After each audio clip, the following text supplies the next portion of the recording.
Tell me, Congresswoman, Clarence Thomas said, his voice slow, deliberate, heavy with the weight of rank. If you believe in accountability, would you be willing to apply those same standards to yourself? The question came out smooth, polished, but it carried venom beneath the varnish. It wasn't curiosity. It was challenge. Around the chamber, heads turned, some exchanged glances, others leaned forward. Sensing that something had just shifted, the hearing room, already tense, seemed to tighten. The fluorescent lights hummed. Reporters paused mid. Even the faint shuffling of papers ceased.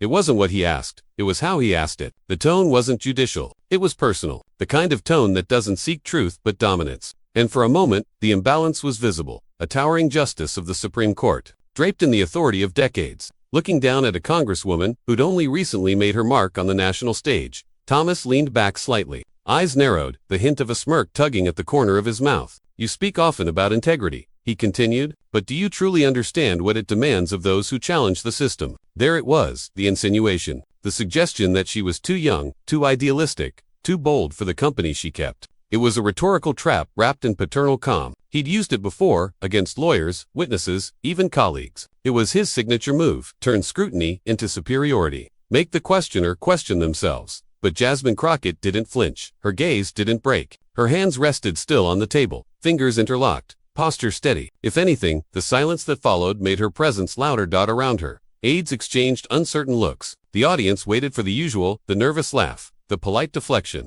the practiced bow to power. But Jasmine was no ordinary witness, and this was no ordinary question. She exhaled once, slow and silent, then raised her eyes just slightly, not in deference, but in declaration, because everyone in that room, the justices, the lawmakers, the cameras, the country was about to learn that dignity doesn't ask permission to speak. No one in that room, not even Clarence Thomas, was ready for her answer. The hearing wasn't supposed to feel like a trial, but it did. It was one of those rare sessions that pulled the nation's eyes toward Washington, not out of curiosity, but out of reckoning. The Joint Committee on Judicial Ethics had convened to discuss one of the most sacred yet shadowed subjects in American democracy: impartiality on the bench. What happens when the guardians of justice must answer for their own? At the center sat Justice Clarence Thomas, stoic, silent, composed. To his supporters, he was an icon of endurance, a man who had outlasted every storm. To his critics, he was the storm itself, a figure wrapped in influence and controversy, untouchable for decades. His presence filled the room like a monument, unspoken authority, carved in stone. Across from him sat Jasmine Crockett, a freshman congresswoman. Yes, but also a lawyer who had spent her life arguing for fairness in rooms where she didn't always belong. She knew the power imbalance was staggering. One word misjudged could become a headline. One glance misread could become a weapon. Yet she also knew something Thomas didn't seem to remember. Titles can command silence, but they can't command respect. The cameras captured everything. Every flicker of expression, every pause, every breath. It wasn't just a policy discussion anymore. It was a live broadcast of American hierarchy in motion. The old guard versus the new conscience. Thomas, for his part, was calm. He'd been through this before, or at least, he thought he had. He'd weathered accusations, investigations, and hearings that had come and gone, each one ending the same way, with him still seated, still untouchable. His voice carried that confidence, the kind that comes from decades of unbroken power. But this wasn't the same crowd, and Jasmine wasn't the same kind of questioner. She had done her homework. Every statistic, every precedent, every speech he'd ever made about ethics and judicial restraint, she'd studied them like evidence. She wasn't there to embarrass him. She was there to expose the contradiction between the man and his myth. Her first questions were methodical, courteous even, but Thomas had been in the system too long to miss the pattern. Every inquiry cut a little closer to the truth about influence, about favors, about the quiet erosion of trust in the courts. His composure remained, but the pauses between his answers grew longer. And then came that question, the one that broke through his shell of certainty. It wasn't phrased as an accusation, but it carried the weight of one. Jasmine asked it not with anger, but with clarity. Justice Thomas, she said evenly, how can the public believe in impartiality when transparency has become optional? The room went still. It was the kind of question that didn't need a raised voice to sound like a verdict. For the first time, Thomas looked up from his notes. His eyes found hers, sharp, unreadable, challenging. And for a brief moment, something flickered behind his practiced calm, irritation. He adjusted his glasses, leaned forward, and smiled, the kind of smile that wasn't meant to disarm, but to remind. Congresswoman, he began, voice low and deliberate. You may have studied the law, but you haven't lived under its weight. It wasn't just a rebuttal. It was a message. That was the moment the tone shifted. This wasn't about policy anymore. It wasn't about ethics reform or judicial independence. It had become something far more dangerous, a test of identity, of dignity. of who truly defined integrity in America. And that's when he made it personal. For more than 3 decades, Clarence Thomas had lived in a world where challenge was rare and consequence even rarer. His seat on the Supreme Court wasn't just a position, it was armor. Lifetime tenure, historical legacy, and the prestige of the robe had built a wall around him that few dared to scale. Inside that fortress, he had learned to mistake untouchability for virtue. To the public, he was an enigma. To his defenders, he was the stoic survivor, a man who had endured scrutiny and emerged stronger for it. To his critics, he was the contradiction of American justice itself. A man who spoke endlessly about impartiality while standing knee-deep in the privileges of power. He often spoke of restraint, of letting the Constitution speak louder than ego, yet his rulings told another story. He claimed to despise grandstanding, yet his silence in hearings spoke louder than most senators' speeches. His very composure became a weapon, a tool to remind others that he didn't need to prove his authority. He was authority. Clarence Thomas had spent a lifetime mastering the art of controlled power. Every word he spoke carried that deliberate pace, slow enough to sound thoughtful, heavy enough to discourage interruption. He didn't shout, didn't argue. He didn't need to. The weight of his title did the talking. But beneath the calm lay something else, an insecurity forged in decades of scrutiny and survival. He had learned early that appearing unshakable was safer than being open, that confidence could camouflage vulnerability. Every smirk, every pause, every measured line was part of that performance. The longer he wore it, the more he believed it. He'd become the embodiment of institutional arrogance, the quiet kind, the kind that hides behind precedent and pretends it's principle. His robe was not just cloth, it was insulation. Behind it, he could invoke morality without facing morality's demands. His contradictions were almost poetic. He preached the sanctity of ethics while sidestepping questions about luxury trips and undisclosed gifts. He called himself a servant of justice while enjoying the comfort of untouchability. He condemned bias but excused proximity to power. He was, in every sense, the system personified, unaccountable, confident, and unchallenged. And for years, it worked. The halls of power have a rhythm, a quiet agreement that certain people are simply above the storm. Thomas had lived by that rhythm, mastering it. He didn't need to shout to silence a room. He just had to look at it. Staffers learned to lower their voices in his presence, to phrase questions as compliments, to cushion criticism in reverence. The longer it went on, the more he believed his own myth, that he was untouchable because he was indispensable. But beneath the marble and ceremony, a shift had begun. America had changed. The generations filling those hearing rooms now carried less reverence for titles and more hunger for truth. They didn't see robes as symbols of purity. They saw them as reminders of how power hides itself. Clarence Thomas didn't notice that shift. Not yet. So when he walked into that ethics hearing, he carried himself the way he always had. Calm, confident, slightly amused. He didn't come to defend himself. He came to remind others of who he was. When Jasmine Crockett began asking her questions, he didn't see her as an equal. He saw her as an opportunity. Another young lawmaker reaching above her rank. Another moment to reassert control through tone, through presence. He leaned on the same tactics that had always worked. The subtle smile, the paternal phrasing, the rhetorical traps disguised as guidance. "You see, Congresswoman," he began, with that slow, teacherly cadence that filled the air like smoke. But what Thomas didn't realize, what decades of deference had blinded him too, was that the old tools were losing their power. His calm no longer intimidated. His condescension no longer commanded. The world outside his courtroom had changed, and now the cameras captured every flicker of arrogance for a generation raised on exposure. He wasn't debating another justice. He was facing someone who'd built her career, fighting for people who didn't have the luxury of hiding behind power. Jasmine Crockett didn't just represent a younger generation of leaders. She represented the millions who'd been talked down to by men like him and decided they'd had enough. Thomas had spent his career perfecting the art of being unanswerable. But that day, for the first time in a long time, the questions were coming from someone who refused to be silenced, and for a man who'd built his authority on the illusion of control. That was the one thing he couldn't afford to lose. He had survived public storms, political wars, and the harsh glare of history. But the danger in arrogance isn't destruction, it's blindness. Clarence Thomas didn't see the shift coming. He didn't realize that the woman sitting across from him wasn't intimidated by his robe, his history, or his legend. She was about to remind him, and the country, that even the untouchable can be held to account. Before she ever stepped into Congress, Jasmine Crockett was forged in the kind of places where justice wasn't a theory, it was survival. She didn't grow up surrounded by privilege or the smooth edges of opportunity. She came from the corners of America where promises were fragile and fairness had to be fought for. Inch by inch. Her earliest lessons in strength didn't come from textbooks. They came from watching her parents stretch every paycheck, from hearing neighbors talk about bills they couldn't pay, from seeing how the law treated those without a voice. That's where she learned the first truth of her life. Power doesn't protect everyone equally. By the time she entered law school, Jasmine wasn't chasing prestige. She was chasing purpose. She wanted to be the kind of lawyer who didn't just quote the law, but questioned it. Her professors remembered her as the student who always sat in the front, who never raised her voice but never backed down either. The quiet ones, one professor once said, are the ones you need to watch. When she became an attorney, she didn't choose the easy cases. She chose the ones no one else wanted, the impossible defenses, the underfunded clients, the people written off before they even entered the courtroom.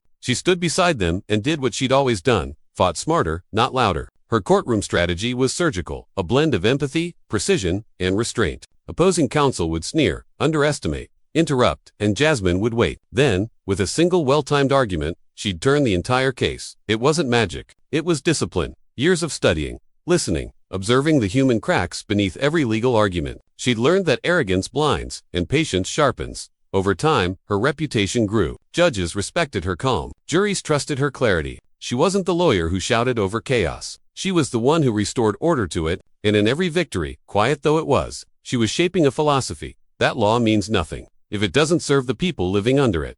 That belief carried her from the courtroom to Congress, in Washington. She found a system not unlike the one she'd fought against in court, louder, more elaborate, but just as resistant to truth. Here, power spoke in circles, and influence hid behind procedure. Jasmine didn't come to mimic that game. She came to challenge it. She believed that accountability wasn't an attack. It was a duty. Her colleagues quickly learned that Jasmine Crockett didn't bluff. She didn't posture for cameras, didn't chase the soundbite. She arrived at every committee meeting prepared, every question backed by evidence, every argument grounded in principle. She understood how fragile credibility could be, especially for a black woman in the halls of Congress, and she guarded hers like a shield. But what made her stand apart wasn't just intellect. It was empathy, the rare ability to feel the human cost behind every policy. When she talked about housing reform, she remembered the families she'd represented who lost everything over a technicality. When she spoke about ethics, she thought of the people who had never been given the luxury of bending rules. And when the invitation came for the joint ethics hearing, the one that would put her across the table from Justice Clarence Thomas, she understood immediately what it meant.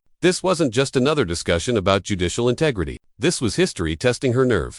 She knew exactly who she was walking into that room with, a man protected by power, insulated by time, and backed by an institution that rarely admits fault. She'd seen that posture before, in judges who wielded their benches like thrones, and she knew that the only way to confront it wasn't through rage, but through reason sharpened into art. On the days leading up to the hearing, her office became a war room. Stacks of case files, transcripts, and ethics opinions lined her desk. She reread every statement Thomas had ever made about impartiality, underlined every contradiction between his words and his actions. She studied the precedents, not just to cite them, but to anticipate his defenses. She practiced her delivery the way other people practiced survival. Every sentence was designed to sound respectful, but unyielding. Every pause intentional. Every look measured. She even rehearsed how she would sit, posture steady, voice calm, hands still, because she knew how easily the narrative could shift. One emotional inflection, one raised tone, and the story would no longer be about ethics. It would be about anger. Jasmine Crockett prepared like a soldier, but her weapon was intellect. Her ammunition was truth. Her team watched in awe as she drilled herself, playing out every scenario. What if he interrupts? One aide asked.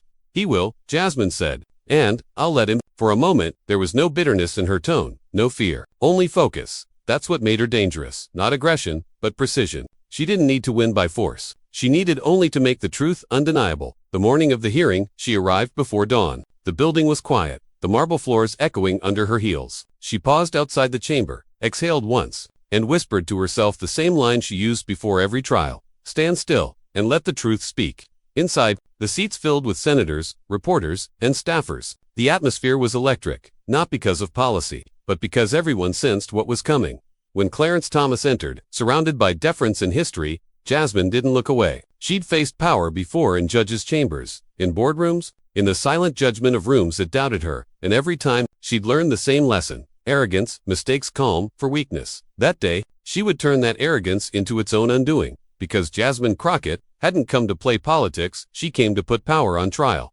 The first few exchanges felt like a dance, polite, measured, deliberate. Clarence Thomas leaned into the microphone with the ease of someone who had done this for decades. His voice carried the weight of authority, the cadence of a man who expected his words to be final. Congresswoman, he began, tone smooth and deliberate. Your passion for reform is admirable, but you must understand that the judiciary operates under a unique standard, one that, respectfully, may be beyond your current grasp. It was the kind of insult that hid behind formality. The smile that followed wasn't warmth, it was warning. A reminder that titles still mattered, at least to him. Jasmine nodded slightly, jotting a note on the pad in front of her. Her pen moved slowly, almost rhythmically. She didn't respond right away. That, too, was intentional. She'd learned long ago that silence unsettles men who expect deference. Thomas continued, clearly mistaking her restraint for hesitation. There's a certain nuance, Congresswoman, that comes with time, with experience. His pause was deliberate, his eyes steady on her face. And while your enthusiasm is commendable, the law is not driven by emotion. It is guided by reason. A ripple of unease passed through the chamber. Everyone could hear what he was really saying. You don't belong in my world. Jasmine's gaze lifted, calm, unreadable. Understood, she said softly, the tone giving away nothing. He went on, emboldened. You've been quite vocal about integrity in public service, he added, a trace of irony curling around his words. Yet integrity requires humility, the willingness to recognize the limits of one's knowledge. This time, a few eyebrows rose among the other members of the committee. He wasn't debating anymore. He was condescending. The tension grew thick enough to taste. Cameras zoomed in on Jasmine's face, searching for a reaction. They found none. Thomas leaned back, clearly pleased with himself. It's easy, he said, to criticize institutions you haven't carried the burden of upholding. But when you sit in judgment, when you are entrusted with the Constitution itself, perspective changes. It was a masterclass in paternalism, disguised as mentorship. Every syllable was meant to remind her that he was the elder, the gatekeeper, the untouchable. But beneath the table, Jasmine's hands remained perfectly still, her breathing steady. Each word he spoke only confirmed what she already knew, that power mistakes its echo chamber for truth. He interrupted her next attempt to speak. I'll finish, if I may, he said, cutting her off mid-sentence, his tone wrapped in the illusion of civility. The gavel didn't stop him. No one did. She stopped talking. Let him finish. The silence stretched like a drawn bowstring. Thomas took the quiet as victory. It's not that your intentions are misplaced, he continued, now in full stride. It's that they lack the discipline of restraint. One cannot reform the judiciary through emotion or perception, only through principle. And that takes maturity. The word maturity landed like a slap. The air thickened. A few gasps fluttered through the room. Even those who had admired Thomas shifted uneasily. The cameras panned across faces frozen between fascination and disbelief. Jasmine didn't move. Her stillness wasn't submission, it was control. Each insult only amplified the gravity of her silence. Her eyes remained locked on him, unblinking, absorbing every syllable. And then, the subtle shift began. Viewers watching from home could feel it before anyone in the room did. The silence around her wasn't empty anymore, it was charged. She wasn't shrinking under his authority. She was building momentum beneath it. Thomas didn't see it. He was too accustomed to dominance, too reliant on reverence. He mistook her calm for concession, her composure for compliance. Congresswoman, he concluded finally, you may question ethics, but you must first understand respect. A low murmur rolled through the chamber. Even his allies flinched at the arrogance in his tone. Jasmine simply folded her notes closed, her face still unreadable. She waited for the gavel to fall, for the murmurs to settle, for the eyes of the room to find her again, and when they did, they saw something different in her expression. Not anger, not defeat, but quiet precision, because Clarence Thomas had just mistaken her silence for surrender. He thought his title would protect him. He was wrong. For a long, suspended moment, Jasmine Crockett said nothing. The room buzzed faintly with unease, aides whispering, papers shifting, cameras zooming tighter and tighter on her face. She was perfectly still. Even her breathing seemed measured, deliberate. Then, without raising her voice, she leaned forward toward the microphone. Justice Thomas, she began softly, I grew up believing the law was the highest form of fairness, that it existed to protect the powerless from the powerful. But as I got older, I learned something else. The law only matters when the people who interpret it still remember who it's for. A ripple moved through the audience. The rhythm of her voice wasn't defiant. It was surgical. Every word landed cleanly, precisely, as if each one had been sharpened for this moment. You talk about restraint, she continued, eyes steady on him, about maturity, about experience, and I respect that. I've practiced law, too. I know what it feels like to sit across from someone whose life will change because of what you decide. That responsibility isn't abstract to me. It's human. Thomas's expression hardened. The faint smile he'd worn for most of the exchange flickered. But what I can't respect, Jasmine said, is when that responsibility becomes privilege. When a robe becomes armor instead of accountability. When the people who should embody justice start believing they own it. A murmur rippled through the committee. One senator turned, watching her now instead of the justice. You see? Justice, she said, her tone steady. You asked me if I understand accountability if I'd apply it to myself. The answer is yes. Every single day. Because for women like me, accountability isn't optional. It's survival. Every word I say, every vote I cast, every breath I take in this chamber is watched. measured, judged, not by principle, but by prejudice. She paused. The silence filled the room again, heavier this time. But for some, she added, accountability only comes when someone else dares to speak. The line landed like a thunderclap, masked as truth. She flipped through her notes, not frantically, but methodically, and began citing case after case. Moments where the Supreme Court had justified its own silence under the guise of tradition, ethics codes ignored, standards twisted, power preserved. For decades, she said, we've told the American people that justice is blind. But if justice cannot see corruption in its own house, then maybe it's not blind, maybe it's looking the other way. Gasps. No one had ever said it that plainly in a forum like this. Experience, she said, glancing at Thomas, isn't just measured in years. It's measured in integrity. And integrity doesn't come from position, it comes from principle. Thomas's jaw tightened. He shifted slightly, a subtle tell that the cameras caught instantly. Jasmine's tone softened, almost gentle now. You've served this country a long time, sir, longer than I've been alive. And I don't doubt your intelligence, or your knowledge of the law. But intelligence without empathy is just calculation, and knowledge without accountability is just arrogance, dressed as wisdom. The crowd stirred. Even the chair leaned back slightly, unsure whether to intervene or let history play out. I may not have your title, she said, but I know what justice feels like. It feels like responsibility, not immunity. It feels like showing up, even when no one gives you credit. It feels like answering questions you don't want to face because truth isn't comfortable. But it's necessary. She leaned closer to the mic, her voice dropping to a near whisper, the kind of tone that forces everyone to lean in. And maybe that's what scares people who have grown too used to being unchallenged. Because truth doesn't bow, it doesn't defer, and it doesn't care how many years you've sat above it. Thomas looked at her now, unblinking. The arrogance in his expression had vanished, replaced by something harder to define, surprise, perhaps, or recognition.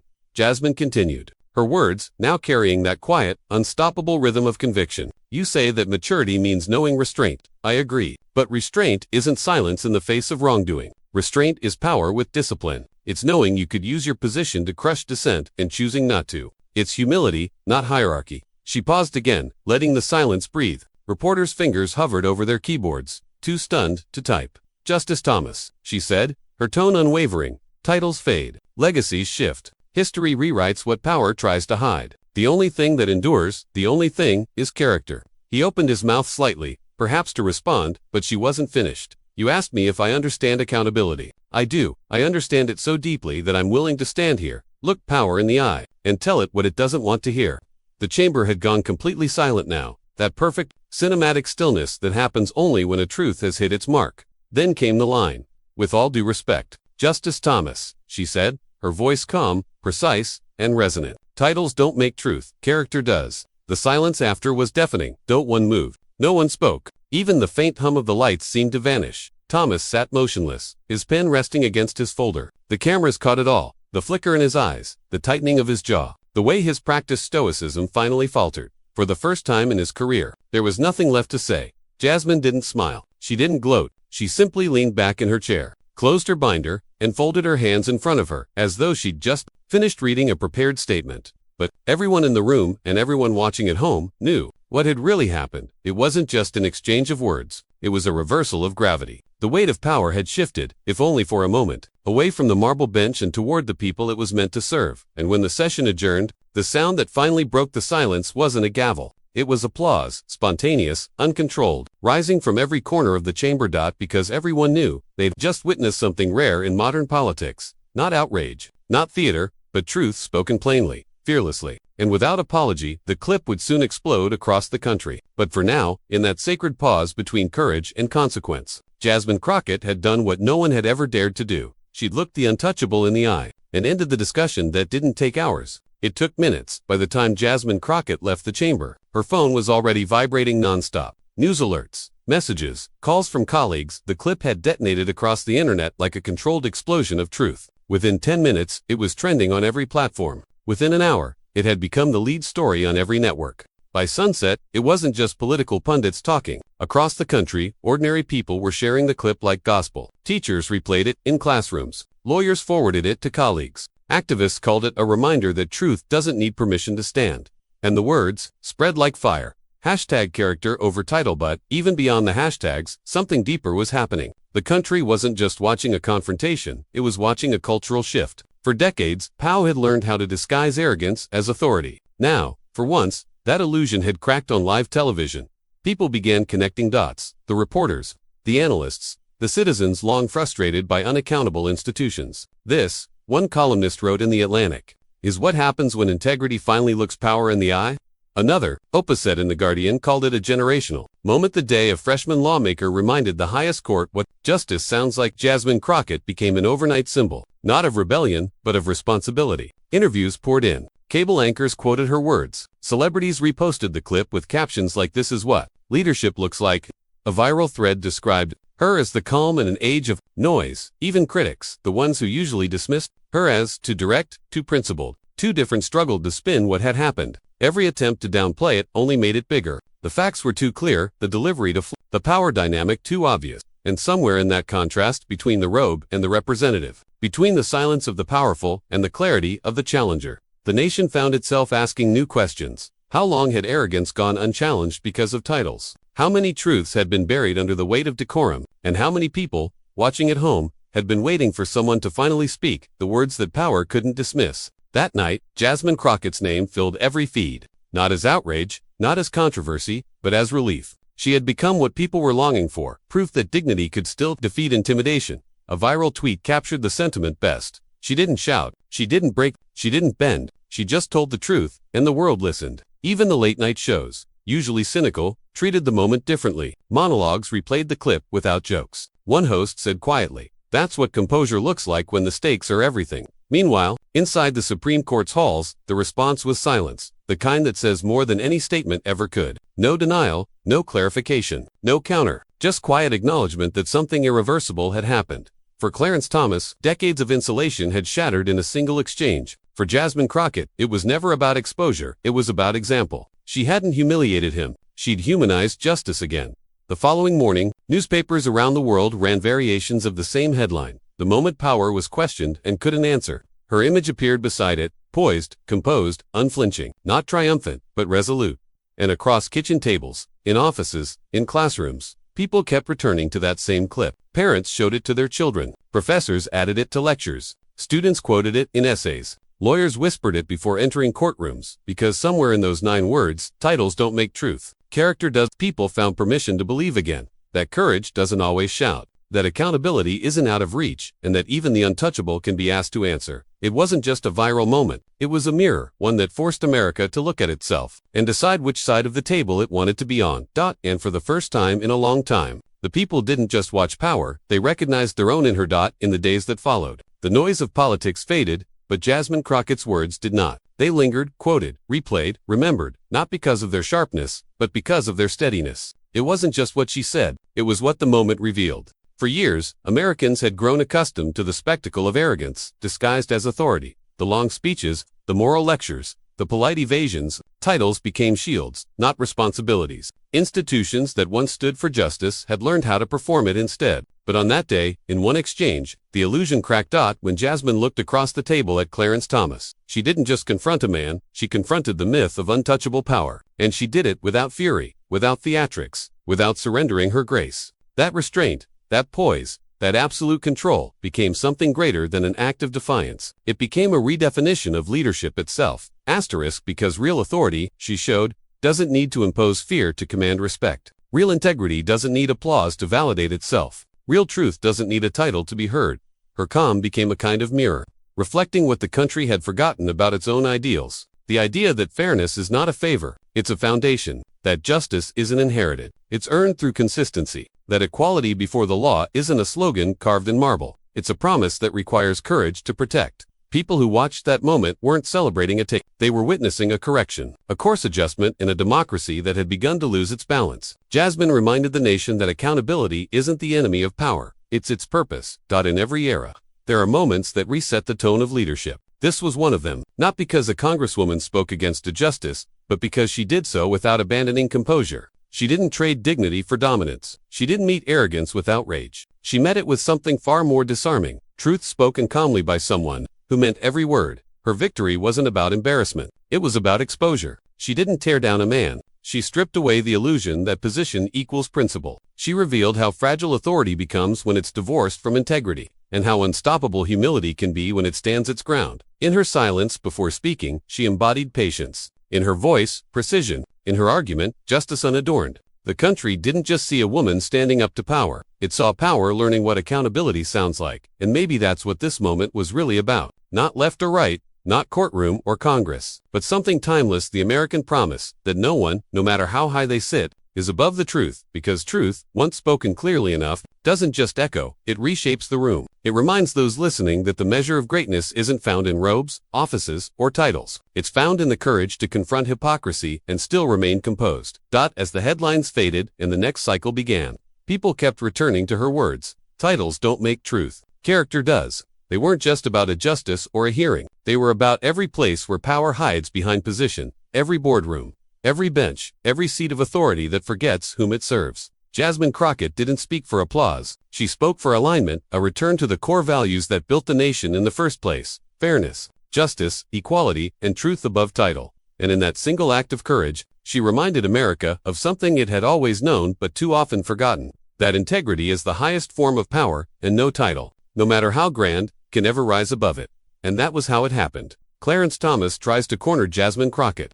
Her response ends the discussion. But what the headlines captured as confrontation was never about rebellion. It was about restoration, the quiet restoration of truth to its rightful place above titles, power, and pretense. Jasmine Crockett didn't shatter decorum. She reminded the nation what it was for. Her calm wasn't compliance, it was command. Her poise wasn't politeness, it was precision. In a world addicted to outrage, she proved that clarity is stronger than noise, and integrity louder than any gavel. What she did that day wasn't just defend herself. She defended the principle that holds every democracy together, that no one, no matter how elevated, stands beyond accountability. She turned a hearing into a mirror, and the reflection stunned the world. And now that mirror belongs to all of us. Because power doesn't only exist in marble chambers or black robes. It exists in every workplace, every classroom, every home, anywhere someone uses their status to silence what's right. Jasmine's composure gave us a blueprint. Question arrogance, confront injustice, and never mistake volume for virtue. So the next time someone tries to talk over your truth, remember this moment. Remember her stillness. Remember that courage doesn't always shout. Sometimes it stands calm and unwavering, because the fight for integrity isn't waged through anger. It's waged through presence, through patience, through principle. If this story moved you, share it, speak it, live it. Carry the same steadiness into your own battles, because they can sit above you, with titles, robes, or power, but they'll never stand taller than the truth.